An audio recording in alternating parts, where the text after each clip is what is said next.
Veamos la primera dificultad para exponer la verdad, que es necesario aclarar el término alma, y el propio catecismo de la Iglesia Católica explica en el número 363 que la Sagrada Escritura utiliza el término alma en 4 sentidos diferentes: para denominar la vida humana, para hablar de toda la persona humana, para hablar de lo más íntimo del hombre, o para hablar del principio espiritual en el hombre.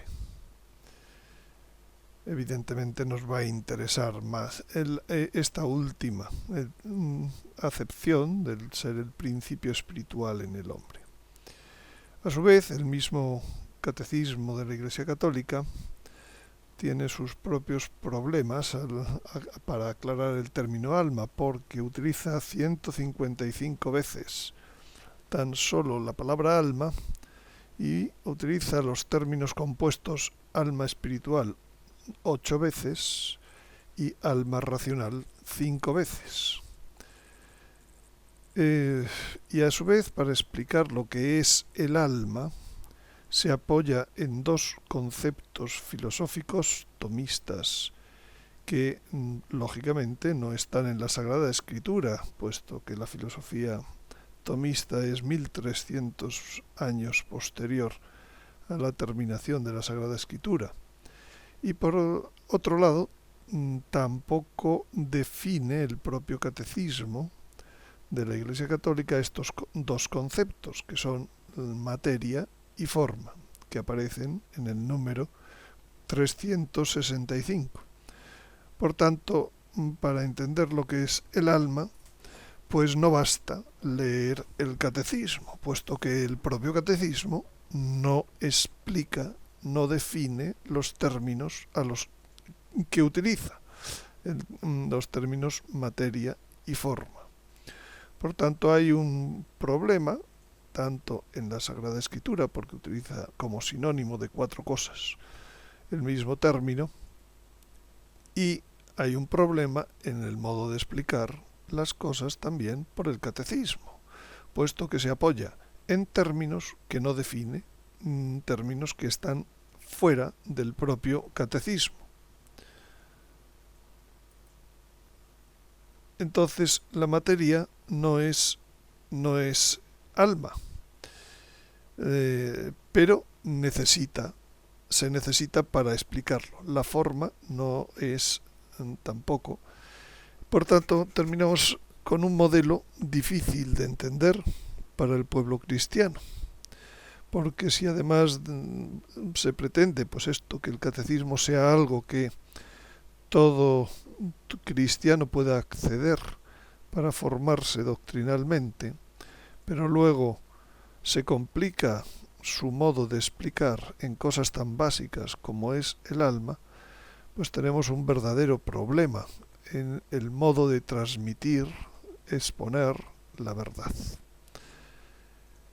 Es un modelo tomista, un modelo difícil de entender para el pueblo cristiano. Vamos a intentar explicarlo a continuación. Sigue diciendo el catecismo que la persona humana, creada, ya acaba de utilizar el término persona, que tampoco está definido. La persona humana, creada a imagen de Dios, es un ser a la vez corporal y espiritual. Persona es un término griego, prosopon viene, que por tanto, pues en la Sagrada Escritura, pues no se utiliza demasiado en el Antiguo Testamento. El alma, entonces esa persona humana, el hombre, vamos a hablar de hombre, está creado a imagen de Dios y es un ser a la vez corporal y espiritual. El alma es sustancia espiritual, dotada, sigue diciendo el Catecismo Mayor de San Pío X, para intentar explicar lo que no explica el Catecismo de la Iglesia Católica del año 92. El alma es sustancia espiritual, dotada de entendimiento y voluntad, capaz de conocer a Dios y de poseerle eternamente. Bueno, esta primera definición la intenta desarrollar el Catecismo del año 92 en el punto 365 y dice: la unidad del alma y del cuerpo es tan profunda que se debe considerar al alma como la forma del cuerpo, y cita al Concilio de Vienne del año 1312. Es decir, gracias al alma espiritual, ya estamos complicando lo que antes solo era alma, la materia, otro término desconocido para el cristiano medio y para el propio catecismo, antes de este numeral, que integra el cuerpo, es un cuerpo humano y viviente. Repito todo seguido: la unidad del alma y del cuerpo es tan profunda que se debe considerar al alma como la forma del cuerpo. Es decir, gracias al alma espiritual, la materia que integra el cuerpo es un cuerpo humano y viviente. No sé si han entendido algo. Yo creo que la primera vez no entenderán nada. Por tanto, requiere este catecismo pues tener una persona que explique los términos que está usando. Dice el magisterio de la Iglesia que no hay dos almas en el hombre, aunque luego reconoce el uso en la escritura de los términos alma y espíritu, pero explica que esto implica un único principio. En el catecismo no concreta si podrían tener partes ese único principio formando un único compuesto. Vamos a ir desarrollando todo esto. Entonces, todo esto parte de la teoría del ilemorfismo. Ile, materia, morfos es la palabra griega, forma. Es una teoría filosófica original de Aristóteles, que es asumida y mejorada por Santo Tomás de Aquino hacia el año 1300, asumida por la Iglesia para explicar la realidad de las cosas, la realidad de la creación. Y, según ella, los seres se componen de materia y forma. El ente tiene dos partes, una materia prima y otra forma sustancial, que en principio, según la teoría ilemórfica de Aristóteles, pues no subsisten por separado, subsisten en el compuesto, cuando se unen. Vamos a seguirlo intentando explicar. ¿Qué es la materia? ¿Qué es la forma? Imaginemos materia, pues un conjunto de tablones, forma, pues una serie de diseños posibles de objetos que se pueden realizar a partir de aquellos tablones, de modo que cuando unimos un diseño con una materia, entonces acabamos de tener la esencia de un nuevo ser. Ese nuevo ser es el ente mesa. Mientras están separados la materia y la forma, pues son pura potencia de un ser. Poder ser no es un ser. Hasta que no unimos las dos cosas, el diseño con la materia prima, la tabla, pues no tenemos un ente. Y entonces no existe el ente mesa. Cuando existe, decimos que no está en potencia, que ya está en acto. Esta es la idea, realmente es simple y es aplicable a cualquier ser creado en principio. Bien, entonces, puesto en palabras, la materia prima es el principio sustancial indeterminado, la tabla, y por tanto determinable. La forma sustancial es el principio sustancial de la sustancia, de la esencia, determinado y determinante, el diseño que vamos a ejecutar sobre la materia prima, de modo que al unirse la materia, que es algo indeterminado o determinable, como quieran decirlo, hace que cada ente sea determinado y sea lo que es y existe. Al unirse la materia indeterminada y la forma sustancial, claro. Y entonces eso hace que el ente sea determinado y sea lo que es y existe. Pero separados son incompletos y, si me apuran, puros conceptos. Solo existen cuando juntos forman un ente. La unión, por tanto, es esencial para formar el ente. Es la esencia del ente. Es la estructura, la que da estructura, la unión de ambas cosas, a esa materia prima. En los entes corpóreos, la materia prima es el cuerpo. La forma sustancial es el alma. La materia prima no es la tabla, la forma sustancial no es el diseño, pero sería paralelismos. La materia prima es el cuerpo, los órganos, etc., como unidad, y la forma sustancial, el alma. Por tanto, si volvemos al concepto materia y forma aplicado ahora a los seres corpóreos, pues tenemos que los órganos serían la materia prima, el alma pues va a hacer de que esos órganos se junten de un modo concreto, de acuerdo con un diseño concreto, que es el alma, y entonces cuando se unen tenemos un hombre. Pasamos de la sustancia, de la esencia del hombre, a la existencia. Espero que de este modo se entienda un poco mejor esos dos conceptos, de los cuales el catecismo decía que el alma era la forma sustancial, el cuerpo es la materia prima del hombre. Bien, entonces, de acuerdo con el hilemorfismo, no olviden que el hilemorfismo es esta unión de materia y forma,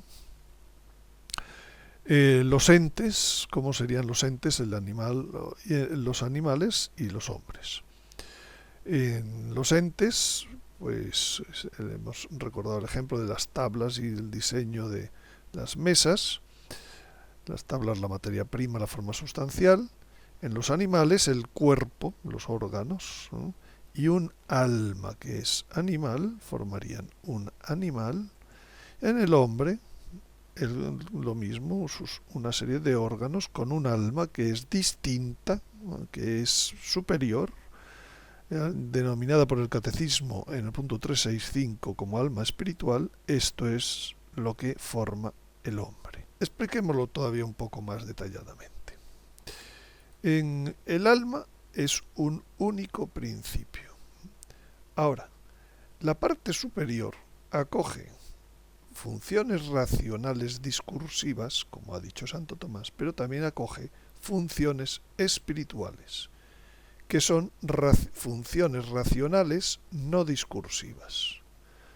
Y ello podemos concretarlo igual que en el alma racional se concreta en el entendimiento y voluntad, en la parte superior del alma o espíritu, se concretan en la intuición, la conciencia y el corazón, que vamos a ir explicando con más detalle. Por tanto, la explicación de la parte superior del alma de Santo Tomás debe considerar una distinción potencial más a las que él hizo. Él se quedó en alma racional, alma le llamaba ya espiritual, y el resto, las funciones animales y vegetales, alma sensitiva, alma vegetativa y en conjunto alma animal. Bueno, pues ahora hay que añadirle al alma racional una distinción potencial, que no es esencial. De modo que el alma espiritual sería el espíritu y el alma racional o intelectiva. Por tanto, estas dos partes del alma dentro de serían diferencias, distinciones potenciales, no esenciales, pero reales.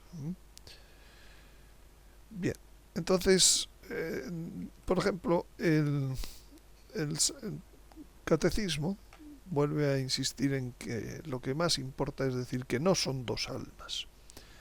Entonces, cuando el catecismo se enfrenta a la misma frase que acabamos de ver de San Pablo de Tesalonicenses, pues distingue entre, dice que la Sagrada Escritura acostumbra a distinguir, o sea, si acostumbra es porque es algo que no solo es en una frase, es constante, acostumbre a distinguir entre alma y espíritu.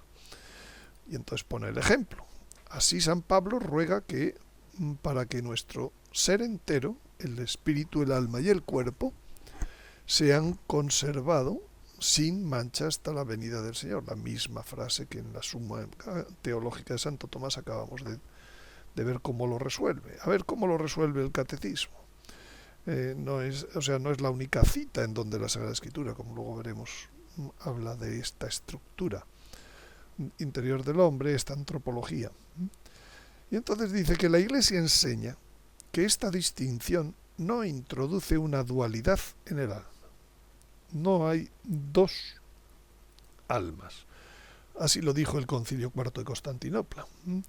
Y lo que entiende el concilio es que el Antiguo y el Nuevo Testamento enseñan que el hombre tiene una sola alma racional e intelectiva. Y este es el canon del concilio al que hace referencia el catecismo en su numeral 367. Entonces sigue diciendo el concilio que hay quienes opinan que el hombre tiene dos almas, animal y racional. El concilio entonces anatematiza a los inventores de esta impiedad.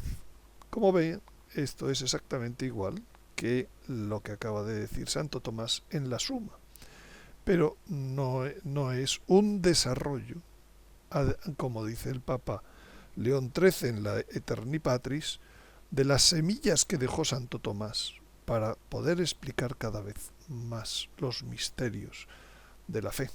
La Sagrada Escritura prefiere la visión ternaria para explicar la estructura interna del hombre a la versión binaria, sin que sean contrapuestas, ni mucho menos, puesto que son diferencias, hemos dicho, potenciales, no esenciales. Entonces dice María en la visitación, cuando va a ver a Santa Isabel: engrandece mi alma, ya ha dicho la palabra, al Señor. ¿Cómo es posible, me pregunto, que un ser humano pueda engrandecer a Dios? Dios es lo más grande, Dios, un ser creado, no le aporta nada. Bueno, pues vamos a ver qué puede querer decir la Virgen, porque ella no se equivoca al decir engrandece mi alma al Señor. Pues sin duda la Virgen escuchó al ángel y con su inteligencia, facultad del alma, comprendió y con su voluntad dijo que sí, fiat mi, hágase en mí. Con su voluntad asintió a lo que le decía el ángel. Por tanto, con su alma permitió, con las facultades de su alma, permitió que el Hijo de Dios se hiciera hombre en su seno. Permitió la encarnación. Y con esa encarnación comienza la obra divina de la redención. Hasta ese momento, la obra divina era la creación. En ese momento comienza una obra que es muy superior a la de la creación, la obra divina de la redención, como veíamos en los primeros vídeos. La obra de la redención es muy superior a la de la creación. Por tanto, su fiat, su hágase, su comprensión de su inteligencia y de su voluntad, su alma en definitiva, engrandece la acción de Dios en la creación, porque empieza la obra de la redención a partir de ese momento. Y a continuación dice la Virgen: y mi espíritu se alegra en Dios mi Salvador. En algunos vídeos de algunos sacerdotes, a la hora de responder a estas preguntas que le han hecho los fieles, pues dicen que es sinónimo, alma de espíritu. Es una gran ignorancia. Dice: mi espíritu se alegra en Dios mi Salvador. Alegrarse no es lo mismo que entender y comprender, no es lo mismo que decidir. Alegrarse es un sentimiento que no tiene nada que ver con la inteligencia y no tiene nada que ver con la voluntad. El espíritu es donde está la sede de los sentimientos. Por tanto, la Virgen no se está equivocando cuando distingue entre alma y cuando pone espíritu. Es el propio Dios el que pone inspiradamente esas palabras en la boca de María, de la Virgen María. Y entonces es una simpleza decir que la Virgen utilizó sinónimos. Es una simpleza y una falta de comprensión de lo que la Iglesia enseña hasta en el propio catecismo. El sentimiento superior es el del amor. Y por eso, a veces incluso se identifica en la Sagrada Escritura espíritu con el corazón, que es una de sus facultades. Pero, en cualquier caso, la Virgen, en un punto clave que es el Magnificat, distingue. Y distingue entre dos realidades que tienen funciones diferentes. Y no distingue porque no tenga importancia. Distingue y tiene importancia. Y es quizás ahora cuando descubrimos esa diferencia y esa importancia. Aquí vamos a ver otro ejemplo de la Sagrada Escritura clarísimo. Dice San Pablo: si oro en lenguas, mi espíritu ora, pero mi mente queda sin frutos. Hay una distinción entre lo que es espíritu y lo que es mente, entre lo que es espíritu y lo que es la parte racional. Cuando se ora en lenguas, entonces dice, ¿qué hacer? Oraré con el espíritu, pero oraré también con la mente, con el alma. Cantaré salmos con el espíritu, pero también los cantaré con la mente. Hay una clara diferenciación entre espíritu y alma en San Pablo. No se puede evitar. Hay dos tipos de oraciones distintas. La que hace el espíritu de la que hace la razón, el alma. Ya lo veremos con más detalle. Entonces, hay un modo de oración del alma, que es la que se apoya en el entendimiento o en la razón discursiva y la que se apoya en la voluntad. Esa es la oración vocal, la oración de las fórmulas. El Padre Nuestro es una oración discursiva. El Santo Rosario, la asistencia a la Santa Misa, todo eso son oraciones de fórmulas, de discurso. Oraciones. Hay una meditación mental discursiva o una lectura espiritual discursiva. Es un modo de oración del alma. Hay incluso de la voluntad, hay una infancia espiritual, Santa Teresita del Niño Jesús, etc., un abandono en las manos de Dios, que es un modo de oración del alma. Pero también hay un modo de oración específico del espíritu, como dice San Pablo, y está apoyado en las facultades del espíritu, que son la intuición, principalmente. Y San Pablo menciona directamente la oración en lenguas, pero semejantemente, pues todos los místicos han hablado de contemplación. Hay oración de adoración, oración de afectos, afectos que vienen de los sentimientos del amor. Oración de quietud, oración de unión mística. Todo esto son etapas místicas que han descubierto, que han hablado todos los sistematizadores de la teología mística, como el padre Rollo Marín y otros muchos. Entonces, entendamos, hay dos tipos de oración, porque hay dos funcionalidades, dos partes diferentes en el único principio espiritual, en el único principio de animación del hombre, que es el alma. También esto ocurre en la vida de la gracia, en la acción del Espíritu Santo. El Espíritu Santo viene al hombre con sus virtudes y con sus dones. Las virtudes son para el alma. El alma es la sede de las virtudes naturales y teologales, como dice el propio catecismo, el punto 1813. ¿Qué son las virtudes? Son hábitos operativos buenos. Donde hay discurso, donde hay decisiones, hay un hábito operativo. Y este hábito operativo puede ser de origen sobrenatural, como las virtudes teologales o las virtudes cardinales, o puede ser de origen natural, para conseguir la repetitividad, hacer más fácil la realización o la toma de decisiones, de actos o la toma de... Es decir, las virtudes están diseñadas por Dios sobrenaturalmente para ayudar a la inteligencia y ayudar a la voluntad. Mientras que para ayudar al espíritu están diseñados los dones. El espíritu es la sede de los dones del Espíritu Santo, y también lo dice en el numeral 1830 el Catecismo de la Iglesia Católica. ¿Qué son los dones? No son hábitos, son disposiciones permanentes para seguir inspiraciones e impulsos del Espíritu Santo. Disposiciones permanentes para seguir algo que no es un discurso racional, son inspiraciones, son impulsos.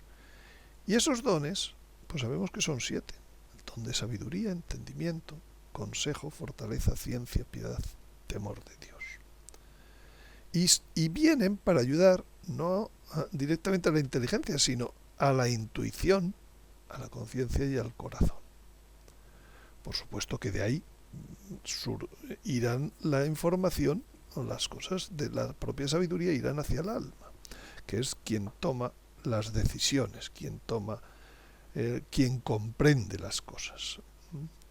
Pero debemos entonces constantemente distinguir entre lo que hace el alma y lo que hace el espíritu. Sigamos con la palabra de Dios para ver qué es la antropología bíblica ternaria. Dice esta cita: la palabra de Dios es viva y eficaz, más tajante que espada de doble filo. Penetra hasta el punto donde se dividen alma y espíritu, coyunturas y tuétanos. Hay dos partes en el alma, bien diferenciadas. Y de hecho termina esta cita, que es de los hebreos, que juzga los deseos. Los deseos hemos dicho que son la voluntad. Y las intenciones del corazón. El corazón está en el espíritu. Por tanto, al juzgar entre lo que desea y las que son las intenciones, está dividiendo entre el alma y el espíritu. Cada uno tiene su función dentro del principio animador espiritual único del hombre. El juicio juzga, a su vez, dice, está en la conciencia. Vamos concluyendo que estas dos antropologías, la bíblica y la eclesial manifestada en catecismos y teólogos, En último término, son una sola antropología, cuando se entienden ilemórficamente. Entonces, el ser, cualquier ser, está compuesto de materia prima y forma sustancial, y el hombre está compuesto de materia prima, que sería el cuerpo, los órganos, y un alma espiritual, según dice el catecismo. En la Biblia, ese alma espiritual del catecismo claramente se distingue entre alma y espíritu, o, si queremos, alma racional y alma espiritual. En conclusión, es un único principio, el alma, en cuya parte, si denominamos exclusivamente como alma, nos referimos a la parte inferior o racional, que tiene como facultades la inteligencia, la voluntad y la capacidad de animar y sustentar al cuerpo. Las operaciones que tiene el alma, la parte inferior del alma, son razonar y entender, decidir y las funciones vegetativas y animales. Las ayudas que recibe con el bautismo son las virtudes y los dones, y con la confirmación. El alma recibe las virtudes. Y la parte superior del alma, o también denominado espíritu en la Sagrada Escritura, como facultades tiene la intuición, la conciencia y el corazón. Como operaciones, el contemplar, el intuir, el juicio moral y los sentimientos, entre los cuales el principal es el del amor. Y las ayudas que recibe de parte de Dios son los dones del Espíritu Santo. Bien, entonces todo esto parece demasiado teórico, pero hay que ir al interés práctico de por qué es importante conocer la estructura interna del hombre. Pues, por ejemplo, esto tiene gran utilidad para entender cómo funciona la relación del hombre con Dios y con los ángeles. ¿Dónde está la sede de esa relación para identificarla por nuestra parte? También prácticamente es muy útil para entender cómo actúa el tentador, para distinguir entre tentaciones y propios pensamientos. También es muy práctico para diferenciar los sentidos corporales, que ya hemos dicho que una cosa son sensaciones y otra percepciones en los sentidos corporales, de otros sentidos de los que hablaremos en el próximo vídeo, que son los sentidos espirituales. También es muy útil para entender qué aporta el espíritu al alma racional y cómo funciona el alma racional. También interesante para entender cosas que dice la Sagrada Escritura, que aparentemente pueden parecer ininteligibles, pero que son muy sencillas con esta estructura, que significa ungir el santo de los santos, que es como el cumbre, el culmen de la profecía de Daniel de las 70 semanas de años. ¿Para qué están establecidas 70 semanas de años? Para establecer justicia eterna, para finalizar el pecado, para hacer 6 cosas. La sexta, la más importante, ungir el santo de los santos. El hombre tiene un Sancta Sanctorum, de acuerdo con esta estructura del hombre, que ya veremos. Para saber qué es la muerte, para saber lo que es un éxtasis. Y también es práctico para saber cómo fue la dormición y el tránsito de la Virgen y entender el cuarto dogma mariano de la asunción de la Virgen María al cielo. Todo esto y mucho más lo iremos desgranando en los próximos vídeos. Mientras tanto, pues les agradezco su atención y como siempre pueden obtener más información en el web de garabandal.org.es, especialmente las diapositivas si quieren adquirirlas, en el canal de YouTube de Antonio Yagüe y en el canal de suscripción a novedades, donde se está publicando exclusivamente esta serie de vídeos. El canal es vimeo.com/ondemand/hipótesis. Nada más, muchas gracias y hasta el próximo vídeo.